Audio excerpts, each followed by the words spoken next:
Sibiri juin kalo kileta ani saba san ba fila ni mugan ani wɔɔrɔ DMS TV cɛnamuso ani Seku ni Yatuma a y'aw bisimila DMS TV sanfɛ. Foli an tanu b'an kanubaga n'a lamɛnbagaw bɛɛ lajɛlen Mali kɔnɔ ani Mali kɔ kan. Aw ka don kibaru ni ye o wagati selen san'an ka da se an ka bi kunnafonibaw ma ni k'olu dɔw tulo kan. An bɛ aw hakili lajigin k'aw bɛ se k'an dɛmɛ ni kunnafoni ka di n'a carila ni k'aw hakilinaw di hakilinajiyɔrɔ la. Wale kɔfɛ bi kunnafoniba m'an bolo ni k'olu dɔw tulo kan dɔw bɛ tali kɛ. Wagati min na fako bi min ka Mali fintigilakaw olu kɔni cɛsirimɛ jamana in fantan naani bɛɛ lajɛlen la banbaci walimaw ɲinini na walasa ka se ka nin maakofɔli nin bɔnɛ u ni na wali min bɛ kɛ sababu min yɛrɛ kɔni Mali jamana kɔnɔdenw n'u bolofɛ olu ka lakana bɛ se ka sabati wa min yɛrɛ kɔni Mali jamana o bɛ kɛ Mali jamana kɔnɔdenw tɛ o ko hukumu yɛrɛ de kɔnɔna alamisa tɛmɛnen juin kalo tile 11 san 2026 min ka état major général des armées ale bɔni ka communiqué min kɔnɔ état major b'a da Maliden bɛɛ lajɛlen tulo k'a fɔ ko don ko fɔlen na ko min an ka Mali fintigilakaw ye ko opération ba dɔ yɛrɛ kɔni kɛ Segu région kɔnɔna na k'an ka Mali fintigilakaw ye opération min yɛrɛ kɔni kɛ ni région kofɔlen kɔnɔna na ko opération ɲɛna kosɛbɛ ka d'a kan ko opération yɛrɛ kɔni senfɛ ko min an ka Mali fintigilakaw k'u sera ka banbaci wale maa caman bɔnɛ ani na Segu région yɛrɛ kɔni kɔnɔna na. Min ka Mali douane maaw yɛrɛ kɔni olu b'u k'u seko n'u damayira bɛɛ lajɛlen yɛrɛ kɔni kɛ jamana in yɛrɛ kɔni lakana sabatiliko la o ko hukumu de la sa ani wagati an ka douane maaw yɛrɛ kɔni bɛ wuli ne ka contrôle yɛrɛ kɔni kɛ frontière ale ni fɛn dɔ taw la an ka Mali jamana kɔnɔna na walasa min yɛrɛ kɔni fɛn kunta ale ni fɛn min bɛ se ka na ni kɔlɔlɔ ye jamana in ka lakana ma ka fɛɛrɛ latigɛ olu kana na don togoya si la o ko hukumu yɛrɛ de kɔnɔna na ko araba tɛmɛnen juin kalo tile 10 san 2026 ko min yɛrɛ kɔni kita douane maaw yɛrɛ kɔni k'olu y'u bolo da fɛn pɛrɛnta caman yɛrɛ kɔni ka kita région kɔnɔna na fɛn pɛrɛnta minnu yɛrɛ kɔni kuma na don an ka Mali jamana kɔnɔna na a kun bɛ se ka kɛ menace yɛrɛ kɔni jamana ka lakana ko yɛrɛ kɔni ma. Wagati min na fɔ ko bi min yɛrɛ kɔni an ka Mali jamana kunnafoni ko kɔnɔna yɛrɛ kɔni ɲagami dɔɔni yɛrɛ kɔni bɛ yen nɔ ka d'a kan an bɛ wagati min na fɔ ko bi min yɛrɛ kɔni an ka Mali pôle national de lutte contre la cybercriminalité maaw yɛrɛ kɔni olu yɛrɛ kɔni kɛ mɛ ne k'an ka jamana kunnafoni ba fila yɛrɛ kɔni datugu kaso la o ko hukumu yɛrɛ de kɔni na alamisa tɛmɛnen juin kalo tile 11 san 2026 min yɛrɛ kɔni an ka jamana kunnafonidilaw yɛrɛ kɔni olu ye ɲɔgɔn ye yɛrɛ kɔni kɛ an ka maison de la presse yɛrɛ kɔni na an ka jamana kunnafonidilaw yɛrɛ kɔni ka ni assemblée générale yɛrɛ kɔni na u kɔni y'u da se an ka jamana kunnafonidila saba ka minɛli ko ma bɛ wagati min na i n'a fɔ ko bi wa o y'a jira k'a fɔ k'u bɛna fɛɛrɛ bɛɛ lajɛlen yɛrɛ kɔni latigɛ ka laɲini kɛ an ka kiiritigilamaw yɛrɛ kɔni fɛ walasa min yɛrɛ kɔni jamana kunnafonidila saba nin yɛrɛ kɔni olu ka se ka labila teliya yɛrɛ kɔni na an ka Mali kiiritigilamaw fɛ. Wagati min na fɔ ko bi min yɛrɛ kɔni ye samiya ye o bɛ k'i sɛnsɛn dɔɔni ne ka don an ka Mali jamana kɔnɔna na o ko hukumu yɛrɛ de kɔnɔna min yɛrɛ kɔni ye an ka centre de coordination et de gestion des crises maaw yɛrɛ kɔni olu kɔni ye ɲɔgɔn ye kɛ araba tɛmɛnen juin kalo tile 10 san 2026 u ka ɲɔgɔn ye min yɛrɛ kɔni kɛ kun de walasa min yɛrɛ kɔni an ka comité interministériel de gestion des crises maaw yɛrɛ kɔni ka olu ka ɲɔgɔn ye baaraw yɛrɛ kɔni daminɛ ka d'a kan i n'a fɔ bɛɛ lajɛlen b'a kalama cogo min yɛrɛ kɔni ye samiya ye n'o bɛ ka se an ka Mali jamana kɔnɔna na min ye an ka comité interministériel de gestion des crises maaw yɛrɛ kɔni olu to ka ɲɔgɔn ye kɛ sanga ani wagati walasa samiya bɛ se ka kɔlɔlɔ minnu lase an ka Mali jamana kɔnɔna na ka olu bɛɛ lajɛlen yɛrɛ kɔni ale ni ka fɛɛrɛ latigɛ min yɛrɛ kɔni samiya kɔlɔlɔ ye k'o nɔgɔya kosɛbɛ an ka Mali jamana kɔnɔna a yirala k'a fɔ ko nin juin kalo tile 10 in na san 2026 ko man yɛrɛ kɔni u ka ɲɔgɔn ye baaraw yɛrɛ kɔni inauguration kɛ an ka Mali jamana kɔnɔna na. Min yɛrɛ kɔni an ka Mali autorité ye halisa olu bɛ ka continuer ka jamana ka tajumafɛn ko lahalaya yɛrɛ kɔni suit kosɛbɛ o ko hukumu yɛrɛ de kɔnɔna alamisa tɛmɛnen juin kalo tile 11 san 2026 min yɛrɛ kɔni an ka Mali feere ni saniko ministre ni o ye Musa Alassane Diallo yɛrɛ kɔni ale ni an ka jamana opérateur pétrolier yɛrɛ kɔni u ka ɲɔgɔn ye 24 yɛrɛ kɔni kɛ u ye min yɛrɛ kɔni daminɛ kabini tajumafɛn ko gɛlɛya yɛrɛ kɔnɔna don an ka Mali jamana yɛrɛ kɔni kɔnɔna na a kɔni yɛrɛ k'a fɔ ko feere ni saniko ministre ni opérateur pétrolier ka ɲɔgɔn ye yɛrɛ kɔnɔna kan bɛ wagati min na i n'a fɔ ko bi tajumafɛn hakɛ min bɛ jamana kɔnɔna na ale ni jamana ka tajumafɛn ko bɛ lahalaya min na u kɔni y'u da se u bɛɛ lajɛlen yɛrɛ kɔni ma ni kunnafoniba de bɛ an bolo kɔrɔ bi an bɛna minnu walawala aw ye bi don kibaru kɔnɔna na. An bɛ wagati min na fɔ ko bi min ye an ka Mali fintigilakaw olu kɔni cɛsirimɛ jamana in fantan naani bɛɛ lajɛlen la banbaci walimaw si la tun na ni ka bɔ an ka Mali jamana kɔnɔna na walasa min yɛrɛ kɔni jamana kɔnɔdenw n'u bolofɛ olu ka lakana ka se ka sabati o ko hukumu yɛrɛ de kɔnɔna alamisa tɛmɛnen juin kalo tile 11 san 2026 min yɛrɛ kɔni an ka état major général des armées ale bɛ bɔ ni ka communiqué kɛ communiqué min kɔnɔna na état major b'a da Mali jamana kɔnɔdenw bɛɛ lajɛlen tulo kan k'a fɔ ko nin dun kofɔlen yɛrɛ kɔnɔna ko min an ka Mali fintigilakaw ye ko opération ba dɔ yɛrɛ kɔni kɛ Beledaga village yɛrɛ kɔni kɔnɔna ni village kofɔlen yɛrɛ kɔni be Segu region yɛrɛ de kɔni kɔnɔna kan ka Mali fintigilakaw ye opération min yɛrɛ kɔni kɛ coopération yɛrɛ kɔni ɲɛna kosɛbɛ ka da ka coopération yɛrɛ kɔni senfɛ komi an ka Mali fintigilakaw k'u sera ka banbaci wale majam bɔnɛ ani na état-major la kɔrɔfɔ la ka communiqué yɛrɛ kɔni kɔnɔna ko an ka Mali fintigilakaw ye opération min yɛrɛ kɔni kɛ coopération yɛrɛ kɔni kɛra araba tɛmɛnen de juin kalo tile 10 san 2026 ko opération yɛrɛ kɔni bɛ kɛ wagati min na o y'a sɔrɔ min yɛrɛ kɔni an ka Mali fintigilakaw olu kun bɛ jamana lakɔlɔsili baaraw la i n'a fɔ bɛɛ lajɛlen b'a kalama cogo min sanga ani wagati min an ka Mali fintigilakaw ye olu bɛ sanfɛ kɛlɛkɛminɛnw wuli walasa ka se ka jamana lakɔlɔsili baaraw kɛ ko ka sanfɛ kɛlɛkɛminɛnw yɛrɛ kɔni to jamana lakɔlɔsili baaraw de la o sɔrɔla ka ni opération yɛrɛ kɔni kɛ Segu region kɔnɔna na ko ka sanfɛ kɛlɛkɛminɛnw yɛrɛ kɔni to jamana lakɔlɔsili baaraw yɛrɛ kɔni na u kɔni sera ka jɛkulu maramafɛntigi dɔw yɛrɛ kɔni localiser ko kabini sanfɛ kɛlɛkɛminɛw yɛrɛ kɔni ma kofɔlen yɛrɛ kɔni localiser a tora sɛgɛsɛgɛli baaraw yɛrɛ kɔni na sɛgɛsɛgɛli baaraw y'a yira k'a fɔ ko jɛkulu maramafɛntigi minnu yɛrɛ kɔni bɛ ni village kofɔlen kɔnɔna na ko banbaci wale maaw yɛrɛ de kɔni don wale in de kɔfɛ min yɛrɛ kɔni sanfɛ kɛlɛkɛminɛw olu sɔrɔla ka farapu kɛ ni ka ɲɛsin banbaci wale maa ninnu ma ko farapu in yɛrɛ kɔni kɛra sababu ye ni ka banbaci wale maa 10 ani kɔ bonya kɔ ka olu bɛɛ lajɛlen bɔnɛ o ni na ko maramafɛn ale logistique fɛn fɛn kun bɛ banbaci wale maa yɛrɛ kɔni bolo ni yɔrɔ yɛrɛ kɔni na ko farapu in kɛra sababu ye ni ka tiɲɛ don minɛn bɛɛ lajɛlen na nka état-major kɔni b'a perepere latigɛ ka communiqué in kɔnɔna k'a yira k'a fɔ k'an bɛ wagati min na i n'a fɔ ko bi komi yɛrɛ kɔni an ka Mali fintigilakaw yɛrɛ kɔni k'u bɛ ka ratissage yɛrɛ kɔni kɛ zone yɛrɛ kɔni kɔnɔna na walasa farapu in yɛrɛ kɔni kɛra sababu ye ni ka tiɲɛni hakɛya kɛrɛnkɛrɛnnen min yɛrɛ kɔni kɛ banbaci wale maaw yɛrɛ kɔni kunna ka se ka o yɛrɛ kɔni dɔn ko ni an ka Mali fintigilakaw tilala o ka sɛgɛsɛgɛli baara in yɛrɛ kɔni na min yɛrɛ kɔni ye fintigilakaw ka autorité bɛ bɔ ni ka o kunnafoni yɛrɛ kɔni lase jamana kɔnɔdenw ma an ka autorité militaire yɛrɛ kɔni ka kɔrɔfɔ yɛrɛ kɔni na k'an ka Mali fintigilakaw ka sebaya sɔrɔli ni opération yɛrɛ kɔni na o kɔni bɛ kɛ sababu ye ni an ka Mali fintigilakaw yɛrɛ kɔni bɛ dimi juguba de don banbaci wale maaw la ka da kan min yɛrɛ kɔni banbaci wale maaw ye k'ale sa olu b'u cɛsiri ka fɛrɛ bɛɛ lajɛlen latigɛ ka se ka na ni basigibaliya yɛrɛ kɔni ye Segu yɛrɛ kɔni localitéw kɔnɔna na ko a banbaci wale maaw bɛ ka o baara min yɛrɛ kɔni kɛ u bɛ fɛ ka fɛrɛ yɛrɛ kɔni latigɛ an ka Mali autoritéw bɛ cɛsiri baara min na walasa basigi bɛn ale ni keleya ka o la na an ka Mali fantan naani bɛɛ lajɛlen na ko banbaci wale maaw bɛ fɛ ka tiɲɛ don an ka Mali autoritéw ka o baara in yɛrɛ de kɔnɔna sabula maa ninnu yɛrɛ kɔni tɛ bɛn fɛ jamana kɔnɔna na kuma kuncɛ kuma na min ye état-major général des armées yɛrɛ kɔni communiqué in kɔnɔna a bɛ foliba kɛ ne ka ɲɛsin an ka Mali fintigilakaw ma a bɛ an ka Mali fintigilakaw fo ka cɛsiri ale n'u ka baara kɛ ko ɲuman yɛrɛ kɔnɔna na sanga ani wagati jamana lafasali baaraw la ka da kan k'an ka Mali fintigilakaw ka cɛsiri n'u ka baara kɛ ko ɲuman jamana lafasali baaraw la ko yɛrɛ de kɔni bɛ ka kɛ sababu ye min yɛrɛ kɔni ye jamana ye o lakana yɛrɛ kɔni bɛ ka se ka sabati sanga ani wagati an bɛ wagati min na i n'a fɔ ko bi min yɛrɛ kɔni ye an ka Mali douane maaw yɛrɛ kɔni olu cɛsiri bɛ fɛrɛ bɛɛ lajɛlen latigɛli la ka to ka sɛgɛsɛgɛli baaraw yɛrɛ kɔni kɛ an ka frontière ale ni fɛn dɔ taw la an ka Mali jamana kɔnɔna na walasa min yɛrɛ kɔni ye Mali jamana kɔnɔna yɛrɛ kɔni k'o lakana yɛrɛ kɔni sabati o ko hukumu yɛrɛ de kɔni na ko araba tɛmɛnen juin kalo tile 10 san 2026 ko min yɛrɛ kɔni an ka Mali douane maaw yɛrɛ kɔni ka brigade commerciale min bɛ Kita région yɛrɛ kɔni kɔnɔna na ko kɔni saisie ba dɔ yɛrɛ kɔni kɛ Kita région yɛrɛ kɔni kɔnɔna na saisie min yɛrɛ kɔni na u y'u bolo da fɛn pɛrɛnta caman yɛrɛ kɔni kan n'a yirala k'a fɔ ko ni fɛn pɛrɛnta nin yɛrɛ kɔni tun bɛ se ka kɛ menace yɛrɛ kɔni jamana ka lakanako yɛrɛ kɔni ma Kita douane maaw yɛrɛ kɔni ka kɔrɔfɔ yɛrɛ kɔni na ko nin don kofɔlen yɛrɛ kɔni na olu tun bɛ contrôle yɛrɛ de kɔni na i n'a fɔ kɔrɔlen u bɛ contrôle yɛrɛ kɔni kɛ cogo min ko k'u to contrôle yɛrɛ kɔni na u sera ka u bolo da détonateur explosif kala 660 ale ni fil détonateur mètre 500 yɛrɛ kɔni a yirala k'a fɔ ko bolo dara ni fɛn pɛrɛnta min yɛrɛ kɔni kan ni maa kofɔlen yɛrɛ kɔni bolo ko fɛn nin yɛrɛ kɔni tun bɛ ka taa yɔrɔ min yɛrɛ kɔni na k'an bɛ wagati min na i n'a fɔ ko bi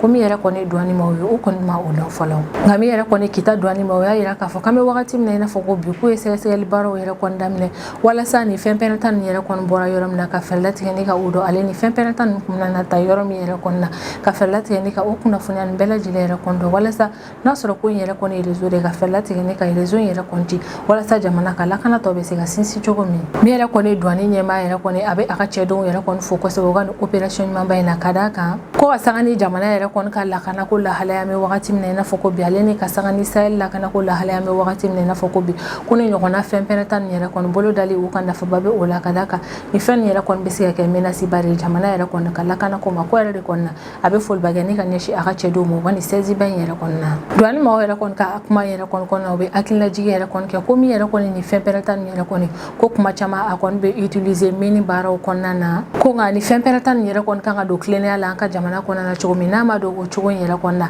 abesiga ke sabe ni ka ke mina si yere kon jamana kala kana ko yere kon ma were konna o be la nyini yere kon ke koni mamu no meloni ni fen jamana konna fen ka do cleaner yere kon konnana kona ma do cleaner konnana do aduni abesiga ke sabe ni ka ke mina si jamana kala kana ko yere kon ma ni sezi yere kon ba ira belaje la ka fo ko ka sangane traffic illicite yere kon aka mali jamana konnana ko mi yere kon douane mawye olubu ku chesiri ku gajate mina o cha ko sebe ko wale mbaira na ka fo ko mi yere kon aka mali douane mawlu chesiri lo ka fere belaje la te ka sega la kana tigila maw yere kon de me jamana la kana sabatili la nini nyoko na material sugun yere kon baliye ka yala aka mali jamana kan na kada ka ina fo belaje le ma kala majo mi yere kon ni material sugun ni o fe perata yere kon ulu mena si bayere le kon jamana kala kana ko yere kon ma mi yere kon douane maw yere kon o ya ira ka fo ko al na so lu boldani fe ban yere kon ka ko na continue sega sega li baro yere kon fe kada ka fen yere kon bora yoro mun yere kon na ulu ma o don fala wa fen kum na ta yoro mi yere kon na o fene donete ko re kon na sega sega li baraka wala saga sega ko lo belaje le yere kon do chugo minene kon ku yere zo ka felat ke ni ka yere zo ci ka banga mali jamana kon wala samiye mali jamana kon do lu kala kana be sega sabati jamana fata nan belaje le na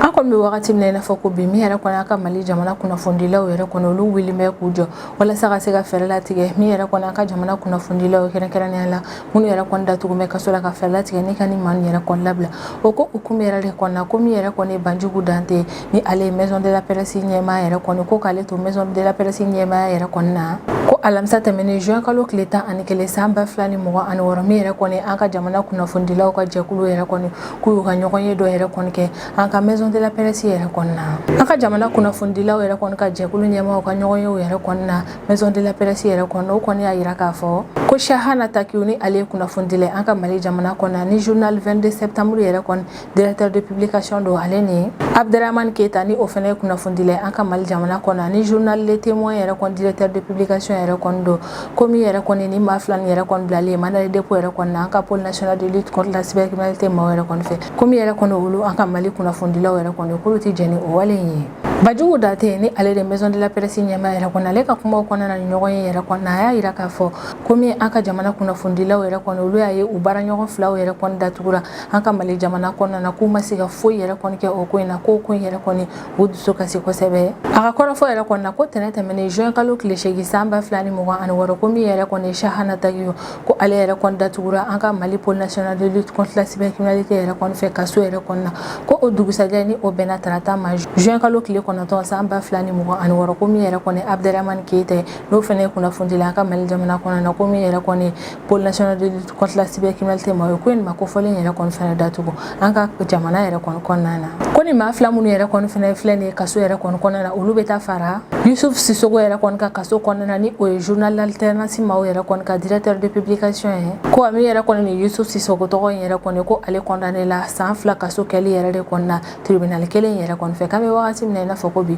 ko ni journaliste flaton yere kon beta fara ale fene ka kaso kon nana banjugu dante ka kuma yere kon na hayira ka fo kanka jamana kuna fundilo ale ni aka jamana kilitigila ma yere kon cheje yere kon nyagamine no doni yere kon ko wa okun yere kon madame nabi kabe wakati chama yere kon bo jamana kuna fundilo ale ni jamana kilitigila ma yere kon ku cheje yere kon ka gelen don ko bi yere kon jamana kuna fundilo yere kon ulu sekonu da mayira bela jineke wala sa relation mi yere kon be aka jamana kuna fundilo ale ni kilitigila ma yere kon no chala ko relation yere kon améliorer ko na tawta jabi mi yere kon borolu ko chesiri bara yere kon ko foti jabi nyumaye ko lu kumbolo ko mi yere kon ulu jenyo kilitigila ma ye aka mali jamana kon na ko yere kon na ko munu yere kon ke aka jamana kuna fundilo yere kon ko kilitigila ma yere kon ma o ke ulu ye ko lu kun sigimbeka kilitigila ma yere kon ma kon kum na minke kumo ke kolo jamana kuna fundilo ye fere bela jile yere kon latige ka be ale ni nyogon kan fo yere kon teme uni aka kilitigila ma yere kon nyogon chela ko nga ona tawta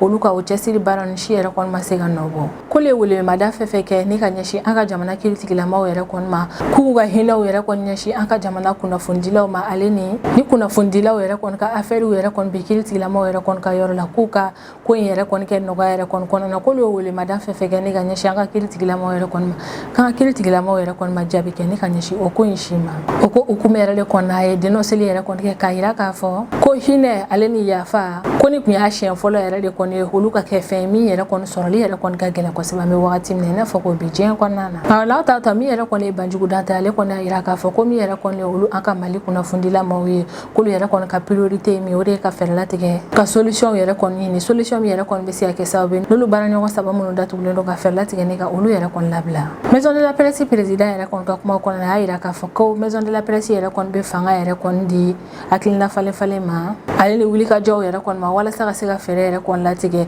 min yɛrɛ kɔni jamana kunnafonidilaw ale ni an ka kiiritigilamaw yɛrɛ kɔni u ka se ka ɲɛ ko yɛrɛ kɔni na nin ko ninnu na k'olu ka laɲini yɛrɛ de kɔni mais o de ye ka fɛɛrɛ latigɛ u baaraɲɔgɔn minnu yɛrɛ kɔni datugulen don ka olu lafasa nka o n'a ta o ta min yɛrɛ kɔni u ni an ka Mali autorités yɛrɛ kɔni olu u n'olu fɛnɛ ka to ka kumaɲɔgɔnya tɛmɛ u ni ɲɔgɔn cɛ la wa kumaɲɔgɔnya nin yɛrɛ kɔni ka kɛ nɔgɔya kɔnɔna na an kɔni bɛ wagati min na i n'a fɔ ko bi min yɛrɛ kɔni an ka jamana kunnafonidilamaw olu kɔni y'a yira k'a fɔ k'ali n'a sɔrɔ min yɛrɛ kɔni an ka Mali kiiritigilamaw yɛrɛ kɔni k'u tɛ ka ko yɛrɛ kɔni nɔgɔya jamana kunnafonidilaw bolo ko n'a ta o ta min yɛrɛ kɔni jamana kunnafonidilaw ye k'u kɔni min'u cɛsiri ka fɛɛrɛ bɛɛ lajɛlen latigɛ walasa jamana kunnafonidila saba minnu datugu bɛ kaso la ka fɛɛrɛ latigɛ ni ka olu yɛrɛ kɔni labɔ teliya yɛrɛ kɔni na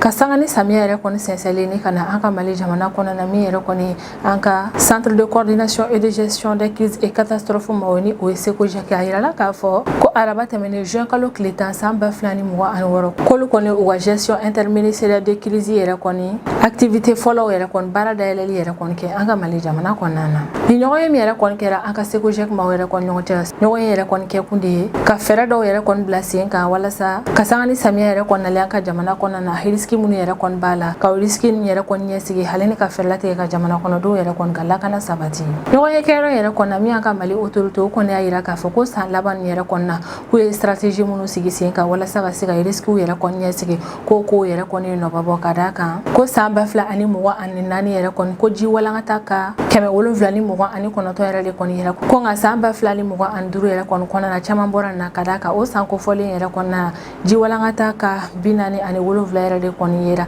an ka Mali jamana kɔnɔna na wale yɛrɛ kɔni b'a yira k'a fɔ k'an ka Mali autorité bɛ ka cɛsiri baara min kɛ walasa ka se ka ji walankata yɛrɛ kɔni ɲɛsigi ko o ko nin yɛrɛ kɔni bɛ ka nɔbabɔ wa an ka SECOGEC ma yɛrɛ kɔni y'a yira k'a fɔ ko ni san 2026 yɛrɛ kɔni kɔnɔna na k'olu ka laɲini de ka fɛɛrɛ yɛrɛ kɔni latigɛ halisa ka camanba yɛrɛ kɔni bɔ ji walankata k'a la an ka Mali jamana kɔnɔna na an bɛ wagati min na i n'a fɔ ko bi u ye mesure camanw yɛrɛ kɔni ta walasa ka se ka samiya yɛrɛ kɔni ɲɛsigi an ka jamana kɔnɔna na ko mesure nin yɛrɛ kɔni kɔnɔna na u bɛ ka sensibilisation ale ni kunnafoni lasew yɛrɛ kɔni kɛ ni Mali météo mɔgɔw yɛrɛ kɔni ka dɛmɛ ye ka d'a kan ni yɛrɛ kɔni ye Mali météo mɔgɔw yɛrɛ kɔni olu yɛrɛ de kɔni bɛ prévision climatique yɛrɛ kɔni kɛ ni ka o laseli kɛ n'o yɛrɛ kɔni kɛra min yɛrɛ kɔni an ka jamana autorité olu fɛnɛ bɛ fɛɛrɛ sigi sen kan ka sensibilisation ale ni o kunnafoni lase jamana kɔnɔdenw yɛrɛ kɔni ma Colonel Musa Bagayogo ni ale kun bɛ ni ɲɔgɔn ye kɛyɔrɔ in na ale ka kumaw yɛrɛ kɔni kɔnɔna na a y'a yira k'a fɔ k'u ka ni ɲɔgɔn ye yɛrɛ kɔni na u ye baara minnu kɛ u ye jaabi minnu sɔrɔ o baara nin yɛrɛ kɔni na k'o jaabi nin bɛɛ lajɛlen yɛrɛ kɔni na ta ni ka taa di an ka primature yɛrɛ kɔni na ni o ye premier ministre ka cakɛda kɛyɔrɔ ye walasa ka se ka fɛɛrɛ yɛrɛ kɔni latigɛ jaabi minnu sɔrɔla ka o jaabi nin yɛrɛ kɔni labara walasa min yɛrɛ kɔni ye samiya ye ale kɔlɔlɔ kana na bonya an ka jamana kɔnɔna na Colonel Sidiki Togo ka fanfɛla yɛrɛ kɔni na ale kɔni ka kumaw kɔnɔna na a y'a yira k'a fɔ ko maa fɛn fɛn yɛrɛ kɔni sen bɛ don fɛɛrɛ latigɛ la walasa min yɛrɛ kɔni ye samiya ye ka o ɲɛsigi an ka Mali jamana kɔnɔna na ko n'olu maaw bɛɛ lajɛlen kɔni u bolo yɛrɛ kɔni di ɲɔgɔn ma ni kunnafoniyaw yɛrɛ kɔni carili ye teliya yɛrɛ kɔni na ko nafaba yɛrɛ kɔni bɛ o la walasa ka se ka ji walankata yɛrɛ kɔni k'a dɔgɔya kosɛbɛ an ka jamana kɔnɔna na min yɛrɛ kɔni an ka Mali autorité u bɛ wulimada kɛ ni ka ɲɛsin jamana kɔnɔdenw yɛrɛ kɔni ma k'an ka jogo ɲumanw yɛrɛ kɔni adopter an sigiyɔrɔw la ko an ka fɛɛrɛ bɛɛ lajɛlen latigɛ an kana na taa an ka ɲamaw yɛrɛ kɔni fili wuluwulu dingɛw walima fonsi dingɛw yɛrɛ kɔni kɔnɔna na ko a samiya kuntagala bɛɛ lajɛlen yɛrɛ kɔni kɔnɔna na jamana kɔnɔdenw yɛrɛ kɔni k'u hakili to u yɛrɛ la kosɛbɛ min yɛrɛ kɔni an ka Mali autorité olu bɛ ka ni laɲini de kɛ jamana kɔnɔdenw fanfɛla yɛrɛ kɔni na ko ɲɛ tɛ baara tɔ in yɛrɛ kɔni olu b'u cɛsiri o ko in bɛɛ lajɛlen na alamisa tɛmɛnen juin kalo tile 11 san 2026 min yɛrɛ kɔni an ka Mali feere ni saniko ministre ni o ye Musa Alassane Diallo ye ale kɔni ani an ka jamana opérateur pétrolier yɛrɛ kɔni ka ɲɔgɔn ye 21 na yɛrɛ kɔni ɲɛmɔgɔya wa feere ni saniko ministre ni opérateur pétrolier ka ɲɔgɔn ye yɛrɛ kɔni kun tɛ ka boli foyi wɛrɛ kan ka o de ye ka fɛɛrɛ latigɛ an ka jamana tajimafɛn donni ko bɛ lahalaya min na ka fɛɛrɛ latigɛ ne ka u bɛɛ lajɛlen dɔn ale ni fɛɛrɛ kuna minnu yɛrɛ kɔni nana sigi sen kan walasa majɛ minnu yɛrɛ kɔni bɛ jamana ka tajimafɛn ko yɛrɛ kɔni na ka o fɛɛrɛ sigi sen kan ni k'u labara walasa min yɛrɛ kɔni tajimafɛn u ka se ka labɔli kɛ jamana kɔnɔna na. Ɲɔgɔn ye yɛrɛ kɔni kɔnɔna na maa minnu yɛrɛ kɔni sen donna ɲɔgɔn ye yɛrɛ kɔnɔna wagati laban na tajimafɛn hakɛya min donna an ka Mali jamana kɔnɔna na u y'u da se u bɛɛ lajɛlen ma. Ko k'a daminɛ juin kalo tile fɔlɔ la ni ka taa bila juin kalo tile 7 la san 2026 ko min yɛrɛ kɔni ye camion citerne 664 ko de donna an ka Mali jamana kɔnɔna na. O camion citerne min donna an ka Mali jamana kɔnɔna na o kɔni bɛ bɛn tajimafɛn litiri 31 ni dɔw bɔyan ko yɛrɛ de kɔni ma. Ko k'a daminɛ juin kalo tile 8 na ni ka taa bila juin kalo tile 11 na san 2026 ko citerne 711 de donna an ka Mali jamana kɔnɔna na ni ka fara dɔn yɛrɛ kɔni kan ni o kɛra sababu ye ni ka tajimafɛn yɛrɛ kɔni bila fo tajimafɛn litiri 33 yɛrɛ de kɔni ma. Ko tajimafɛn litiri 33 min donna an ka Mali jamana kɔnɔna na o kɔni tilalen a bɛ yira k'a fɔ ko camion citerne 303 o bɛɛ lajɛlen kun falen don essence de la. Ko camion citerne 366 o kun falen yɛrɛ kɔni kun don gasoil la. Camion citerne 40 o kun falen yɛrɛ kɔni don fuel la. Camion citerne 2 o kun falen don gaz butane na. Ko a min yɛrɛ kɔni ye camion citerne 5 o kɔni kun falen don carburant jet A1 yɛrɛ de kɔni na. Feere ni saniko ministre ni opérateur pétrolier ka ɲɔgɔn ye yɛrɛ kɔni kɔnɔna na u ka kumaw yɛrɛ kɔni bolila fɛnɛ escorte ko yɛrɛ kɔni kan n'a ka Mali finitigilakaw bɛ k'o kɛ an bɛ wagati min na i n'a fɔ ko bi walasa min yɛrɛ kɔni ye tajimafɛn olu ka se ka don lakana kɔnɔna na an ka jamana kɔnɔna na. U da taara se tajimafɛn yɛrɛ kɔni sɔngɔko ma ale ni fɛɛrɛ minnu bɛ se ka latigɛ walasa min yɛrɛ kɔni ye fraude ye ka o kɛlɛni ka bɔ tajimafɛn feereliko la an ka jamana kɔnɔna na. Min yɛrɛ kɔni Musa Alassane Diallo ale ye laɲini kɛ an ka opérateur pétrolier yɛrɛ kɔni fɛ k'u ka ɲɔgɔn ye 25 la nata in yɛrɛ kɔnɔ k'a b'a laɲini u fɛ u ka proposition dɔw yɛrɛ kɔni kɛ walasa ka se ka na o di feere ni saniko ministre ma ko proposition nin yɛrɛ kɔni lajɛ. Feere ni saniko ministre ka kuma kɔnɔna a bɛ hakililajigi yɛrɛ kɔni kɛ k'an bɛ wagati min na i n'a fɔ ko bi kɛlɛ minnu bɛ diɲɛ kɔnɔna na ko yɛrɛ kɔni bɛ ka kɛ sababu ye halisa ni ka dɔ fara tajimafɛnw yɛrɛ kɔni sɔngɔ ka diɲɛ kɔnɔna na. Baara de kɔnɔna a bɛ wele madakɛ ni ka ɲɛsin bɛɛ lajɛlen ma ko bɛɛ k'i hakili to i yɛrɛ la walasa min yɛrɛ kɔni ye jamana ka tajimafɛn ko yɛrɛ kɔni basigi ka se ka don o la sanga ani wagati. Ni ne bɛ dan sigi an ka bidon kibaru la an b'an kanubaga n'a lamɛnbagaw bɛɛ lajɛlen fo Mali kɔnɔ ani Mali kɔ kan an bɛ hakilina jigin k'aw bɛ se k'an dɛmɛ ni kunnafoniya ni kanni n'a carili ani k'aw hakilinaw di hakilina jɔyɔrɔ la wale kɔfɛ an b'a fɔ ɲɛna ko aw k'an bɛn a ɲɔgɔnna wɛrɛ ma.